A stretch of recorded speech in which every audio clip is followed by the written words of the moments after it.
लेकर के किसने संघर्ष किया? न्यूनतम मजदूरी को लेकर के कितने प्रदर्शन किस पार्टी के आदमी ने करे? विचार के मोर्चे पे कौन पार्टी आपके एजेंडा को आगे लेकर चलेगी? ये सबसे महत्वपूर्ण मसला आज के दिन है। ये जो अवैध वसूली हो रही है बिना मतलब, क्या मतलब है यहाँ पे वो जोन घोषित करने का? क्या मतलब है एमसीडी के अधिकारी का? हम नहीं कहते बहुत बड़ी बात आपको, केवल आप यदि कॉमरेड जगदीश को वोट देते हो तो कम से कम सीबीआई आपको आश्वस्त कर सकती है कि 1 रुपया की वसूली एमसीडी का अधिकारी आपके इलाके में नहीं करेगा।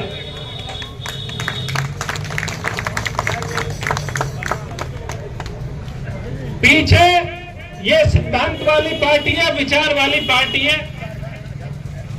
आम आदमी पार्टी ने भी, कांग्रेस पार्टी ने भी, जो चंदे को लेकर के प्रोविजन किए गए थे, इलेक्टोरल बॉन्ड को लेकर के जो सरकार आई थी, क्या हमारी सरकार नहीं ले सकती थी वो पैसा? केरला में हमारी सरकार, हम पैसे ले सकते थे, लेकिन हमारी पार्टी ने शुरू में ही स्टैंड लिया कि हम इलेक्टोरल बॉन्ड का पैसा नहीं लेंगे। हमारी पार्टी रेट पिटीशन में गई और उस प्रोविजन को, उस व्यवस्था को, उस इलेक्टोरल बॉन्ड को खत्म कराने का काम हमने किया। अभी जो मैं घोषणा पत्र पढ़ रहा था कॉमरेड जगदीश चंद का, उन्होंने तो बहुत पहले इस इलाके को जोन एफ में घोषित करा रखा था। ये जिन लोगों को हम हर बार चुन लेते हैं, इनके हित इसमें जुड़े हुए हैं। वो नहीं चाहते कि ये जोन ओ से एफ में जाए, वो चाहते हैं कि यहाँ पे वसूली चलती रहे। महंगाई के मुद्दे पर, राशन के मुद्दे पर और मास्टर प्लान 2041 के आधार पर यहाँ पे नागरिक सुविधाएं बहाल करने के मुद्दे पर मैं समझता हूं कि यदि हम ऐसे व्यक्ति को चुन लेते हैं जो पिछले 30 सालों से इस इलाके के एक एक चीज से वाकिफ है, जिसका एक विचार को लेकर के प्रतिबद्धता है, जिसका एक पूरा इतिहास है, जिसकी एक पूरी एक सोच है, कोई भी आदमी यदि इस मानक पे हमारे कैंडिडेट को कसने का काम करेगा, हमारी पार्टी के विचार को कसने का काम करेगा, तो बताइए इस मीठापुर के इलाके में क्या किसी के पास ये विकल्प है कि वे कांग्रेस के आदमी को चुने, आम आदमी पार्टी के आदमी को चुने?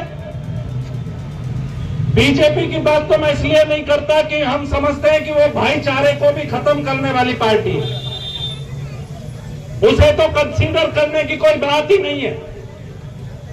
लेकिन जो कैंडिडेट यहां पहले जीतते आए हैं, क्या उनका कोई वैचारिक प्रतिबद्धता पिछले कुछ 10 साल में, 15 साल में आपने देखी है?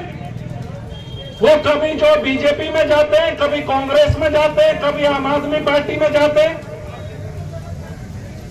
क्या उनकी ये कंसर्न होने वाली है आने वाले दिनों में चुनाव के बाद कि इस इलाके की सड़कों के बारे में, सीवर के बारे में, न्यूनतम वेतन के बारे में, राशन के बारे में क्या वो कोई आवाज उठाने वाले? और यदि वो आवाज उठाने वाले नहीं है तो मैं नहीं समझता कि हमारे पास कोई विकल्प है।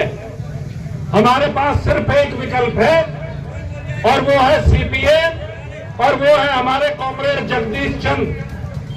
इनको वोट देने के अलावा यदि हम अपना वोट किसी और को देते तो हम अपने पैरों पे कुल्हाड़ी मारने के अलावा दूसरा काम करने वाले नहीं हैं।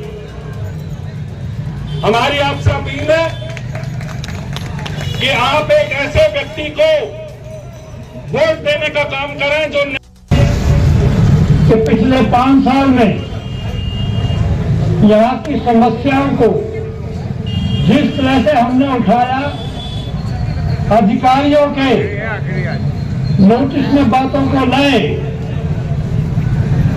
लेकिन यहाँ के जो चुने हुए प्रतिनिधि हैं, विधायक जी, उन्होंने जिस तरह से रोड अटकाया है, अपने पद का दुरुपयोग किया है,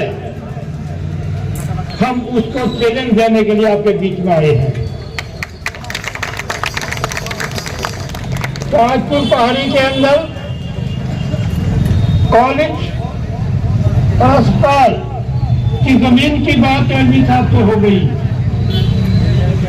जब उसे यह मालूम हुआ कि ये जमीन अगर हम बांटते हैं तो इसका फायदा जगदीश को मिलेगा, उसने शहीद विजेंद्र सिंह के नाम से कुछ पेड़ लगा के वह पार्क के लगा दिया और वो काम को रुकवा दिया। आप खुद सोचिए कि पालक बने कोई ऐतराज नहीं है, लेकिन उससे जरूरी शिक्षा है, चिकित्सा है, कॉलेज और अस्पताल बनना उससे भी जरूरी है। दूसरा, ये जो आप देख रहे हैं 3 खड़ी लगी हुई है, इसको हटाने के लिए, इसको सामूहिक उपयोग से चलाने के लिए पिछले 3 साल से हम लगातार कोशिश कर रहे हैं कि ये सरकारी जमीन ग्राम सभा की जमीन है और ये पंचायत ने रेजोल्यूशन पास करके ये 3 एकड़ जमीन को पार्क के लिए, खेल कूद के लिए और स्कूल के लिए छोड़ी थी, लेकिन इस पर कब्जा करा दिया।